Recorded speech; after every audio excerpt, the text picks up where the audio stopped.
राजस्थान की मुख्य सचिव उषा शर्मा और डीजीपी उमेश मिश्रा शनिवार को अजमेर पहुंचे, जहां उन्होंने कलेक्ट्रेट में संभाग स्तर के अधिकारियों की ज्वाइंट रिव्यू मीटिंग ली गई। इस दौरान उन्होंने आगामी विधानसभा चुनाव को लेकर की जा रही तैयारी और चुनाव आयोग की ओर से दिए गए निर्देशों की चर्चा की गई। मीटिंग में 7 जिलों के कलेक्टर, एसपी ने इससे संबंधित आंकड़े भी पेश किए। इस दौरान कलेक्ट्रेट सभागार में संभागीय आयुक्त सीआर मीणा, आईजीपी डॉक्टर लता मनोज कुमार, अजमेर कलेक्टर डॉक्टर भारती दीक्षित सहित अजमेर, केकड़ी, ब्यावर, डिडवाना, कुचामन, टोंक, शाहपुर, नागौर के कलेक्टर, एसपी भी बैठक में मौजूद रहे। कलेक्ट्रेट में बैठक के बाद पत्रकारों से बात करते हुए डीजीपी उमेश मिश्रा ने कहा कि यह विधानसभा चुनाव को लेकर रिव्यू ज्वाइंट मीटिंग थी। सभी अफसरों से अब तक की गई कार्रवाई और चुनाव आयोग के निर्देशों के बारे में चर्चा की गई। अब तक अजमेर रेंज में चुनाव को लेकर पुख्ता कार्रवाई की गई है। इसमें एनडीपीएस, आर्म्स एक्ट, एक्सिस की कार्रवाई शामिल है। आगे भी यह कार्रवाई जारी रहेगी। प्रदेश में स्थापित किए गए साइबर थानों की व्यवस्थाओं के सवाल पर मिश्रा ने कहा कि व्यवस्थाएं की जा रही है, इसके लिए ट्रेनिंग दी जा रही है, जल्दी व्यवस्थाएं सुचारू होगी। प्रदेश की मुख्य सचिव उषा शर्मा करीब 12 बजे बैठक में पहुंची। कलेक्ट्रेट में अधिकारियों से मीटिंग लेने के आधे घंटे बाद आवश्यक मीटिंग के लिए अजमेर से जयपुर के लिए रवाना हो गई। वहीं डीजीपी उमेश मिश्रा करीब 1.5 घंटे रुके। डीजीपी के साथ एडीजी क्राइम दिनेश एनएम मौजूद रहे। वहीं इससे पूर्व मुख्य सचिव उषा शर्मा का जिला कलेक्टर भारती दीक्षित ने फूलों का गुलदस्ता व एसपी चुनाराम जाट ने डीजीपी उमेश मिश्रा को फूलों का गुलदस्ता भेंट कर उनका स्वागत किया। उन्हें जवानों की ओर से गार्ड ऑफ ऑनर भी दिया गया।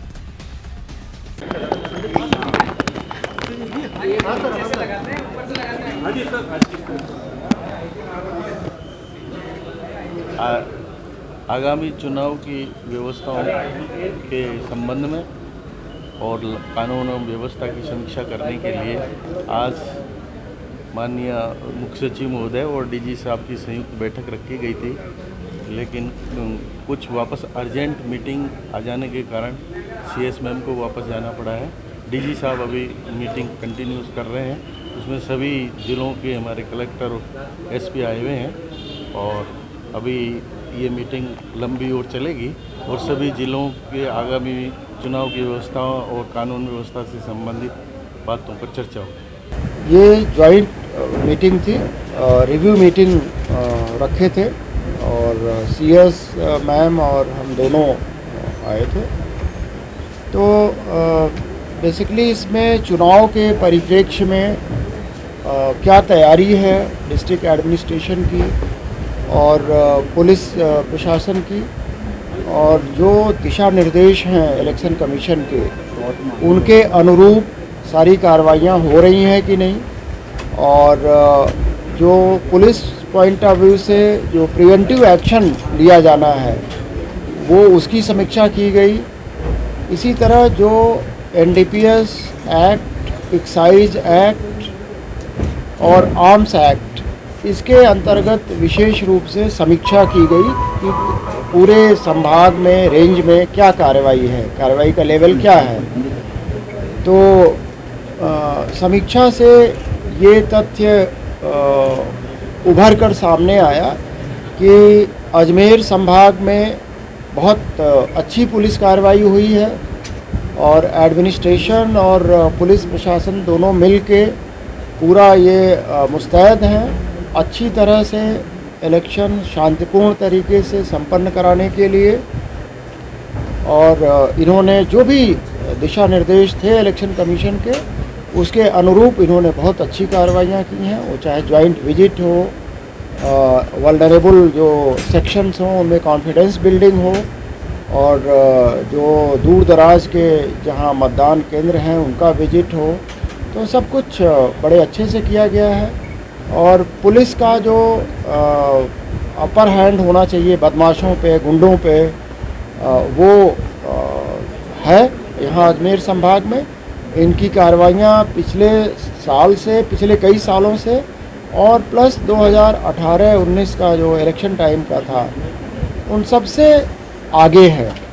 तो हमने और सीएस मैम ने यही कहा कि इस पेस को बनाए रखें और इस मोमेंटम को और आगे बढ़ाना है। आने वाले 2 महीनों में और अच्छी कार्रवाइयाँ होनी हैं ताकि मतदान शांति से संपन्न हो सके। हाँ, नहीं, ये पहली बार ही कराना पड़ता है वो तो, लेकिन उसमें अगर उनमें थॉरोनेस है, अगर उन्होंने एक सही दिशा में काम करना शुरू कर दिया है तो वो चाहे पहली बार हो या दूसरी बार हो, बहुत अच्छे से संपन्न कराएंगे, इसमें मुझे कोई शक नहीं है।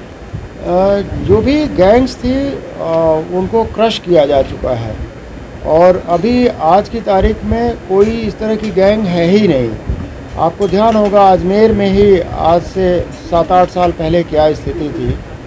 तो अभी तो हमें तो कोई इस तरह का गैंग हमें इस तरह का दिख नहीं रहा है। जो रेमनेंट्स हैं उनके गैंग्स के जो शेष लोग हैं छिटपुट घटनाएं करते हैं तो तुरंत पुलिस का रिस्पांस, इफ़ेक्टिव रिस्पांस होता है, अंदर कर दिए जाते हैं और कानून अपना काम करता है। उन सबको देखते हुए किस तरह से नहीं, हमारा पड़ोसी राज्यों के साथ बहुत अच्छा समन्वय है और अभी हम भोपाल भी गए थे जहां पड़ोसी राज्यों के साथ हमारी मीटिंग हुई। भोपाल नहीं, इंदौर गए थे तो वहां मध्य प्रदेश के साथ यूपी के डीजी साहब के प्रतिनिधि आए थे, महाराष्ट्र के डीजी साहब आए थे, गुजरात डीजी आए थे। तो हम लोग एक जॉइंट मैकेनिज्म तैयार किए हैं। वो जॉइंट ऑपरेशन का भी है, जॉइंट नाके का भी है बॉर्डर पे, और हरियाणा पंजाब से बहुत अच्छा समन्वय है। अभी आपने देखा होगा जो भरतपुर पुलिस ने एक अपराधी को पकड़ा, मोनू मनेसर को, तो उसमें हरियाणा पुलिस का पूरा सहयोग हमें मिला।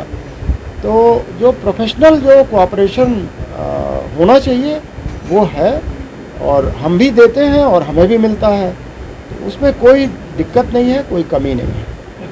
Video conferencing is the way, और उसके लिए हम लोगों ने निर्देश भी दिए हैं और उनको जजेस साहिबान को भी हमारे पीपी के माध्यम से रिक्वेस्ट किया गया है। तो जहाँ तक हो सके हम लोग वीडियो कॉन्फ्रेंसिंग से कराएंगे।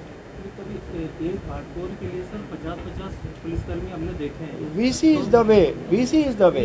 हॉस्पिटल लाने में सर उनकी जब तबीयत खराब वीडियो कॉन्फ्रेंसिंग से हम लोग कराएंगे और वो जो हॉस्पिटलाइजेशन और उसकी ज़रूरत पड़ेगी तो उसमें तो फोर्स अवेलेबल कराना पड़ेगा, उसमें क्या है। एक सर ये साइबर थाने तो खोल दिए गए हैं लेकिन इनमें संसाधनों का अभी भी काफ़ी अभाव है। हाँ। अजमेर की अगर बात करें तो यहाँ भी केवल मात्र एक कंप्यूटर है, उस पर भी रोजनामचा और ये सारी चीज़ें चलती रहती है।